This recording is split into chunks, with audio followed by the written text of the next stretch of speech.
Well, viewers, I think it's time we started accounting Josh Lees to give or take some kind of responsibility for the riots that went on in Sydney over Monday night. The judge, I watched the High Court Supreme Court hearing, and the judge was pretty fair. He said, we'll meet you halfway. But it's obvious that Joshua Lees is leading a band of rebels and using Sydney as his platform, and it's really not in the spirit of Australians what he's doing and what he's trying to accomplish. He's lost control of his movement. He's put himself there as the leader, and now he has to give an account one way or another for the lack of you will never have control over an Arab movement. That just doesn't happen. He will be kicked to the curb when they're finished with him and his little sidekick. They're still screaming globalise the Intifada, they're still screaming from the river to the sea, and he can cordial that down as much as he likes. But for the educated, we know it's all anti-Semitism. It is all the annihilation of the Jews, Joshua Lees, and your crowd has shown what is going on and what you people are up to. It's why are you destroying Sydney?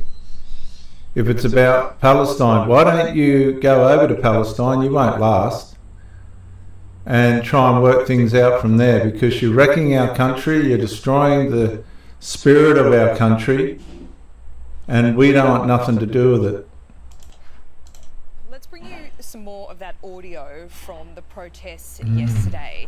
This is a real test of leadership and hate speech laws. Yesterday, and there's been plenty of reporting on this, about the chants, the globalise the Intifada. Grace Tame is a former Australian of the Year. She has posted this next clip on her own social media, so she has no regrets about it. Let's just have a look.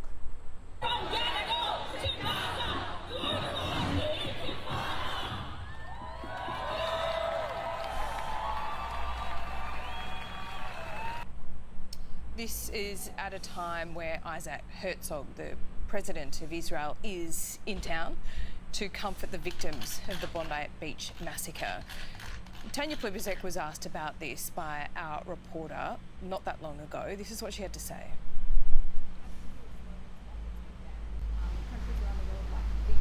We know some Australian states are pursuing that too. Grace Tame, should be stripped for Australian Ideaolgy Circus. Look, I'm not going to comment on individual people and what they said. I wasn't there, but I would say about that phrase that's been used by a lot of different people to mean a lot of different things. At its heart, what it means is a single state. A single Palestinian state or a single Israeli state. It means the annihilation of the Jews. I'm a professional theologian. I know exactly what I'm talking about. I know Islam inside out. It means the annihilation of the Jews, and after that, the annihilation of everything else. These people are watering this down. There's no more excuses. This pro-Palestinian movement's out of control. They proved that last night. The politicians are running for cover, left, right and centre. A lot of them are involved in it, and they're being exposed. And Joshua Lees needs to give account. That is a damaging and divisive message. Labor supports a two-state solution. We support a two-state solution. And viewers, just for the record, there's no such thing as a two-state solution. Anybody that knows the history of Palestine, of Gaza and the land there, Israel exodus the Gaza Strip and gave it to Palestine. They took the graves and all the rest of it out of there. They left it. It was fertile. It was horticultural land. It was running what beautiful oceanside. And the Hamas government turned it into a terror state. with 700 kilometres of terror tunnels and all the rest of it, firing missiles and causing war and killing people, and intifada. They're saying globalise the intifada. They don't even know what it means. Intifada is an Arabic word that literally means shaking off or getting rid of or stamping on. And it's used to describe major Palestinian uprisings against what? Against Israel. Israeli rule and military occupation. The Israeli rule and military occupations only so far as they need to defend themselves against the harassment and terrorism of Hamas and Islamic ideology. The first Intifada was 1987 to 1993. It ran for 6 years. And the second Intifada was from 2000 to 2005, and it caused terror for 5 years. The first Intifada started largely as mass civil resistance, strikes, protests, boycotts, stone throwing and missile shooting, and later included armed activity, while the second Intifada quickly escalated into a far more lethal violence on both sides, including suicide bombings and other attacks. The suicide bombings, by the way, were not by the Israelis, and other attacks against Israel civilians, as well as Israeli military operations and heightened restrictions that caused large numbers of Palestinians' deaths and deepened mistrust. But the Palestinians brought it on itself. Hamas brought it on them. The Islamic ideology to annihilate the Jews. Today the term is also used more broadly as a political slogan for renewed resistance, for more of the above.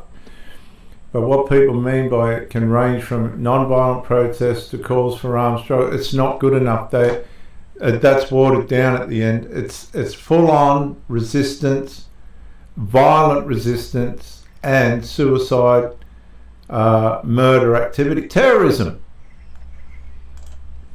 Recognised borders that provide safety and security for Israeli people and Palestinian people to live in peace side by side. Viewers, she's talking waffle. That's happened over and over again, and the Palestinian Islamic group can't help but aggravate Israel by firing missiles, causing murders, bombing buses, blah, blah, blah. Don't support slogans or chants or statements that suggest a single state, because a single state means pushing the other people out. And when she's saying a single state, she's saying the annihilation of the Jews. Why doesn't she just say they want the annihilation of the Jews? They don't want any Jews. Islamic ideology in the Arab world, insofar as Hamas, ISIS and all the rest of it, want Israel destroyed. Yeah, we'd like to hear from the Assistant Minister Jed Carney as well. Okay, that's where we leave Tanya Plibersek there. That's just come in. She's described this phrase used by many people, and we saw it on placards as well at that protest yesterday, as damaging and divisive. And that's certainly what it was yesterday. Good evening. First tonight to a protest underway right now that has brought part of the CBD to a standstill. These pictures just in show activists blocking Flinders Street outside the train station. The protesters are rallying against the state visit of Israel's president. There is a heavy police presence right across the city tonight. Straight to Christy Mayer, and Christy, Melburnians heading home are facing long delays. How can that be legal, for goodness sake? They are, Mitch. Pro-Palestine protesters say they hope to bring the entire country to a standstill tonight. And take a look behind me here. You can see the Melbourne CBD is absolutely gridlocked. Thousands of protesters have flooded the intersection here at Flinders Street Station. As you can see, speeches are still underway, and we understand the plan is to march from here. There is a very heavy police presence. Security has been ramped up right across town. We understand some of the buildings tonight are in lockdown. They're rallying against the arrival of Israel's President Isaac Herzog. We have shut down the busiest intersection in Melbourne. For what? Honestly, for Islamic ideology. It's going to come back to Biden, viewers. Don't you worry.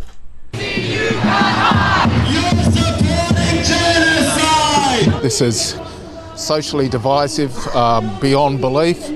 I've never been more ashamed to be in this country. Thank God somebody's got some rationale.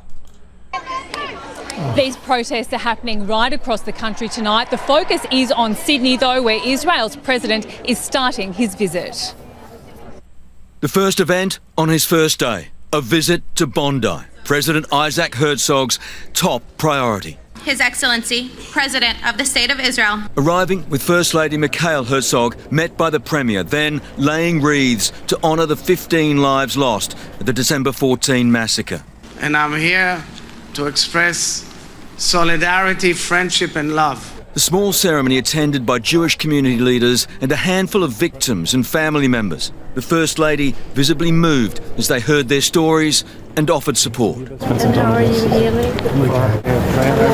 The President telling them he and Israel stood with them against what he called the global emergency of anti-Semitism. What you've got to understand is, viewers, these anti-Semitists, the pro-Hamas, ISIS supporters, they don't care about the Israelis at all. Yet it's the Israelis that are constantly antagonised, murdered, missiles, bombs, you name it, over in Israel. We haven't got any comprehension. These people don't, not these ones here, but the pro-Hamas mob, this lot, they don't understand. They just don't understand the lengths that the Arabs, the Islamic Arabs that are completely out of order, the radical ones will go to destroy. They've got no idea. Anti-Semitism here in Australia is not a Jewish problem. It is an Australian problem and a global problem. After performing the ritual of placing stones from Jerusalem, a symbol of the weight of loss, President Herzog addressed the media, calling his visit a chance to rebuild troubled relations between Australia and Israel. I welcome the positive steps already taken by the Australian government to tackle anti-Semitism since the Bondi attack. With helicopters overhead and snipers on nearby buildings, the President knows this visit is controversial, with Israel accused by a UN commission of genocide and the President of inciting it. It's the wrong time, it's the wrong person, and he should not. I have to say, this man's completely out of control himself. He has to be an Islamic ideologist, because to come out, Chris Sidoti, with this kind of rhetoric, again, it's divisive, it's hateful, and it's completely out of sync with the spirit of what Australia is trying to do for the Jewish people. They don't like the Jews. Not be visiting. But for the survivors and families today, gives us a sense of pride, some strength, strength to heal, strength to get better. It's really important. It shows solidarity with the Jewish people. It was overwhelming. It was just a highly emotional thing. It meant a tremendous amount to me, to my community, and particularly to the families of the dead. But thousands are expected to rally this week, furious with a war that has cost over 70,000 Palestinian lives. The President's message to protesters: these demonstrations, in most cases, what you hear and see, comes to undermine and delegitimize our right, my nation's right, of its mere existence. Earlier, activists unfurled this banner opposite the Opera House today, reading "Herzog, war criminal." It was quickly removed, as elsewhere 3 protesters were cautioned and 1 was arrested. President Herzog's security is consuming enormous resources. 500 officers rostered today alone to look after him and to take care of those protests. It will be like this until he leaves. He has another day of Sydney engagements tomorrow before heading to Canberra Wednesday and Melbourne on Thursday. To Dave Sharma. Dave, good to see you. Look, we'll get to the Liberal leadership in a minute, but I want to start with President Isaac Herzog's visit. We've seen these violent clashes on the streets of Sydney tonight. This is despite some 3,000 police being deployed. When the President reads the news and sees this sort of scenes, this is highly embarrassing, isn't it? I think it's in incredibly poor taste. I think the protesters represent a small activist, extremist fringe of Australia. The President has come here, President Herzog has come here to pay his respects to those who died in the Bondi terrorist massacre of December, to comfort the families and to comfort the Jewish community. He's not coming with a message of ill will or malice to anyone, to any group of Australians. And the idea that someone who's coming with a good and noble intent in his heart like that should be greeted with these sorts of scenes, should be, you know, forced to have this huge security cordon put around him, I think is, you know, it's to our shame as a nation. Yeah. And he does have a message on anti-Semitism as well for the Albanese government, which I expect he'll deliver in a respectful, diplomatic fashion, but his message is there and it is strong as well. You just heard it a little while ago in his interview that he did with me. He did. He's got a very strong message. I mean, he rightly makes the point that anti-Semitism has been rising significantly in recent years, including in Australia and other Western nations, that in many respects, you know, the Bondi terrorist attack took place in a climate of heightened anti-Semitism that the government and the people and our institutions did not do enough to prevent and confront and deal with. And I hope that attitude is changing now, and I think he's brought an important message to us and to our nation to hold us to account, to make sure that something like Bondi doesn't happen again, that no religious community or any community in Australia is made to feel as unsafe and unwelcome as the Jewish community has had to endure these past 2.5 years. Yeah, exactly. Well said. Now, we saw, as we've been discussing, the coalition primary. Now, Starlee Seggles is one of the people that believe in the protest. She's one of the people that believes in the protest, this woman. I do quickly want to ask you about something else, given that you have been vocal in this area. So allow me, this was Grace Tame at the protest yesterday. We've heard Tanya Plibersek comment on it, but I just want to show you this clip quickly.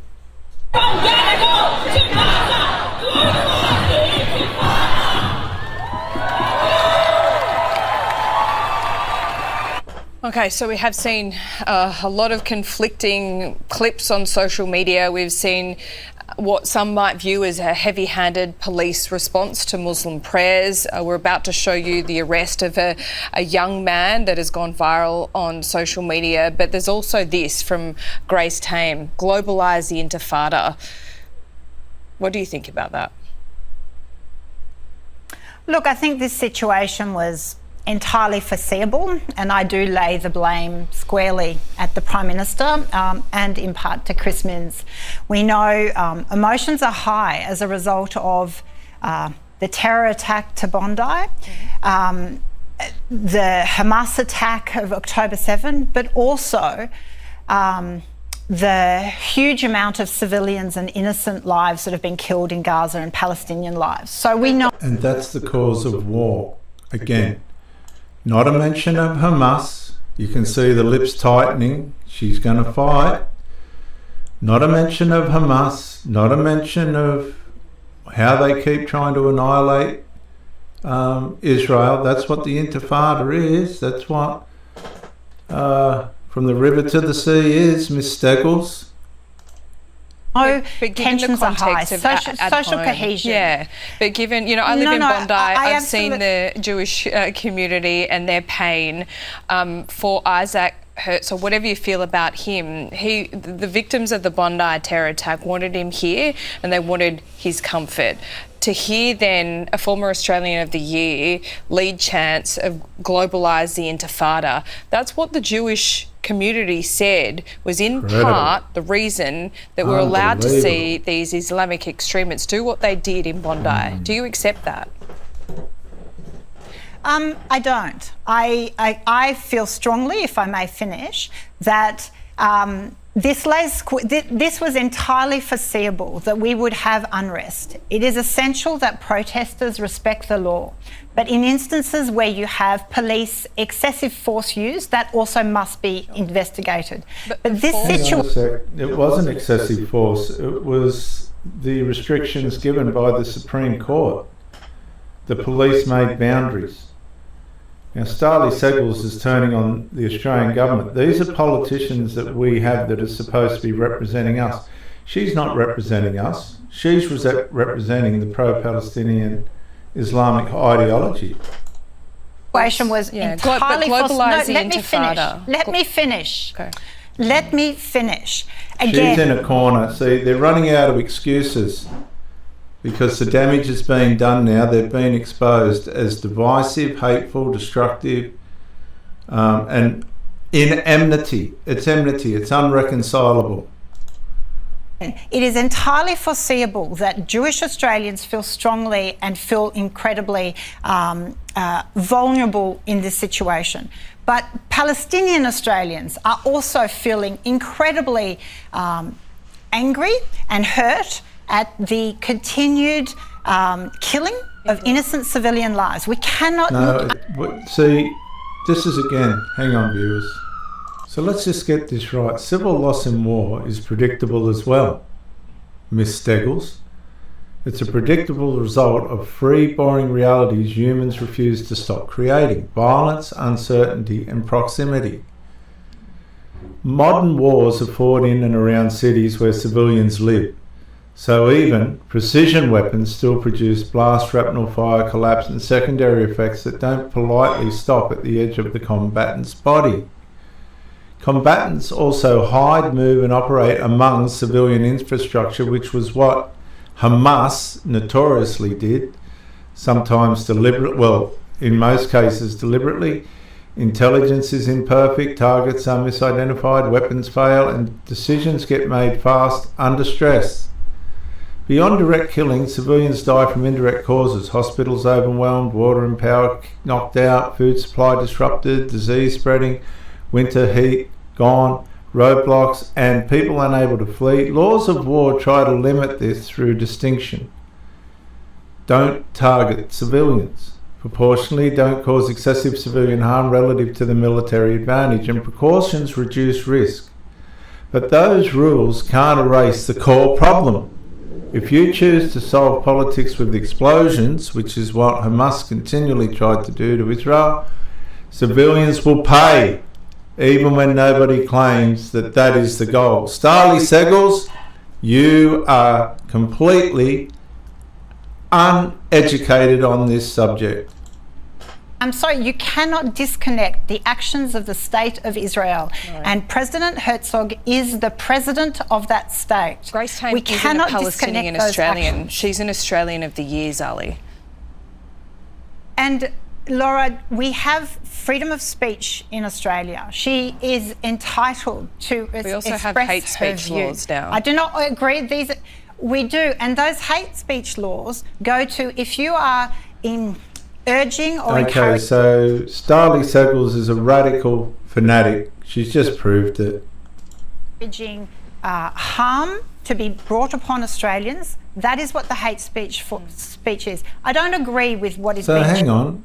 The Intifada, that's an international assault, terrorist assault against the Jews. Murder the Jews, Miss Steggles. Oh, these people running the country, oh my God. Chanted. But I also respect that this is a very complex issue. And this was...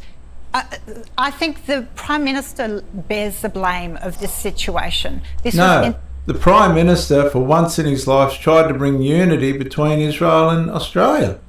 Entirely foreseeable, and that's why I wrote to him, asking him to reconsider and to really clarify. It was entirely foreseeable, considering the last 2 years and the issues and the damage this has been to social cohesion, that events like last night were going to happen. Okay, so viewers, it's highly foreseeable, but it's completely unjustifiable. Globalise the Intifada. It's damaging and dangerous, is it not? I don't dispute that it is damaging, but what I am really disappointed that at no point am I hearing anything in relation to what is to happen to the Palestinian people. We are seeing today the announcement that the Israeli government has further passed laws to legalise taking more land in the occupied territories. But you can't disconnect. Okay, but these we live in issues, Australia. Laura. You are a Sydney MP, and we just saw 15 people murdered at Bondi Beach. Why isn't that the priority? Yeah, because she's a radical. Then why are we having the leader of a foreign state here causing social disruption and impacting our... No, he is not causing the social disruption. Your mob is. Social cohesion. If we are Australians first and foremost, inviting the head of another state that has highly foreseeable consequences on our social cohesion is something the Prime Minister should have taken much greater care in considering. Okay. Viewers, here's shocking footage of one of the top police officers in New South Wales protecting his officers. This isn't Australian, viewers. This is something else. And Josh Lees has to give accountability.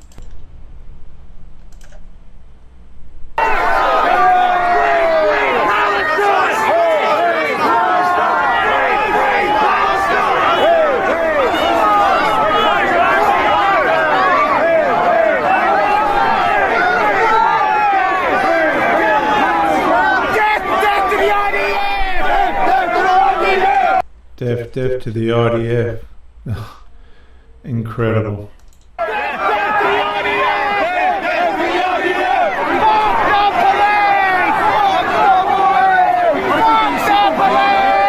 For a lot of these people, it gives them something to do. They get noticed, you know.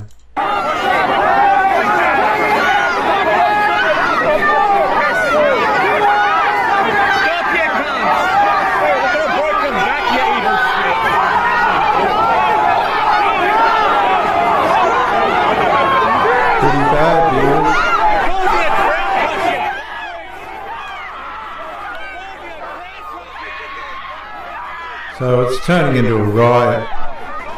That's a riot, that's not a protest. Josh Lees, you're accountable, mate.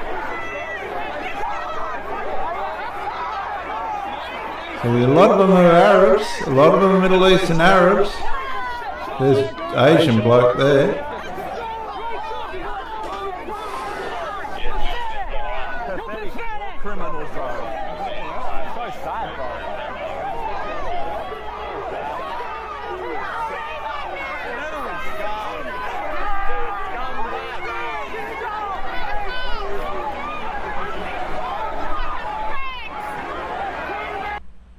Incredible.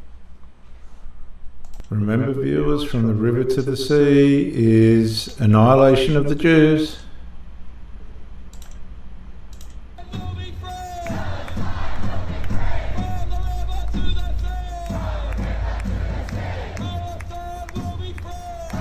Disgraceful. Unbelievable. And they think it's great. They obviously have no idea of how the Middle East works. Now, these people were warned not to march. And divisive anti-Semitist Josh Lees needs to give an account for this. The police they've had enough of it. We've all had enough of it across the European world.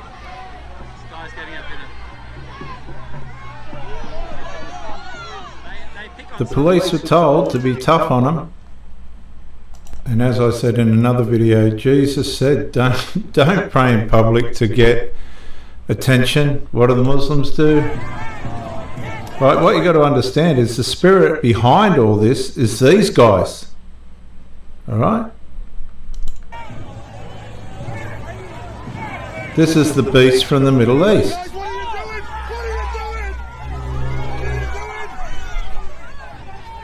You see, they're not supposed to be there, viewers. They are not supposed to be there.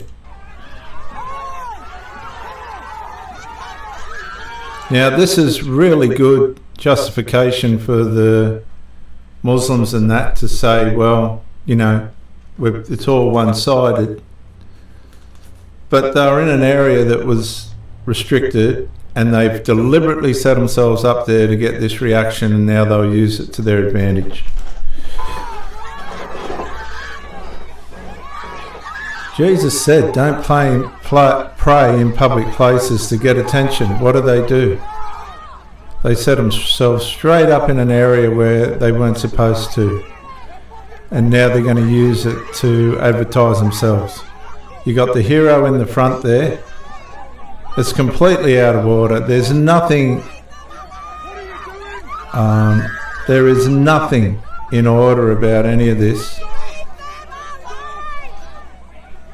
Really, there isn't. Go and pray in the synagogue. Pray in the synagogue. Right, that fixed that, and they've got to move on like everybody else. You can't use religion to overtake sociological laws. The state and the church are separate. You go somewhere else, guys. That didn't work. They're happy with themselves, actually. They got the attention they wanted. You know, just dropping down and praying doesn't give them some exemption, unfortunately. And there'll be more of that, I would say, because Australia's had enough. Absolutely had enough. The Muslims are trying to take over. They're not going to say that, but they are. Josh Lees, you're responsible, buddy. Right, I'm here with thousands of people being pushed down George Street towards Central Station. What we've seen tonight is an absolute outrage. We had thousands of people out for a peaceful protest to say no to genocide and no to Herzog's visit. And as it was never going to be a peaceful protest. Kylie Stegall, or Senate MP Stegall, said it was never going to be peaceful. Trying to disperse from the area outside Town Hall. The police had us kettled in on all sides, and then they started repeatedly charging people with horses and pepper spray, attacking and attacking. The riot police absolutely off the chain. They were yelling at us to disperse while having everyone kettled so no one could disperse. And as people left on every way, every side, they were just being charged by hundreds of riot police, pepper spraying everyone, women, old people, children, men, everyone. You can see the cops are... And you see how divisive this man is. It's his protest. It turned into his riot. Take some accountability, Josh Lees. Still running around absolutely everywhere, just attacking people. This is an absolute disgrace. This is the level of police violence they're willing to mete out to peaceful protesters who are just trying to stop a genocide, trying to say we should have the right to protest peacefully, and we were... Did they leave their designated area? So regardless of what Josh Lees is saying, at least a fair few of the rioters did leave the designated area. He's saying they were just walking home, but that's a lie. Reporting on Monday, the 9th February 2026, Town Hall protest says police were trying to keep it as stationary assembly as possible, and then ordered the crowd to disperse, leave the planned protest site, but people didn't leave, which is when police moved in to clear pedestrian access and arrests followed. Separate reporting quotes police claiming speakers were inciting the crowd to march. The speakers were inciting the crowd to march. Now, Josh Lees ain't going to tell you that.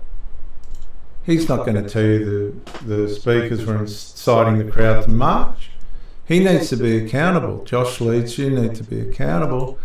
With protesters chanting, "Let us march, we will march," and notes that some protesters spilled onto the streets and even onto the light rail tracks, stopping services, which is obviously not staying in the approved spot. Josh Lees, you're a liar. Attacked by the police tonight. I don't know what the media are saying. Don't believe any of it. This was a peaceful protest attacked viciously by hundreds of riot police with chemical weapons and batons, and this is an absolute atrocity. Completely thrown Justice Robinson right under the bus, and this guy is totally out of control. Josh Lees, you need to give an account instead of just projecting and pushing away responsibility that should be on you for things that are happening in our cities because of your organisation.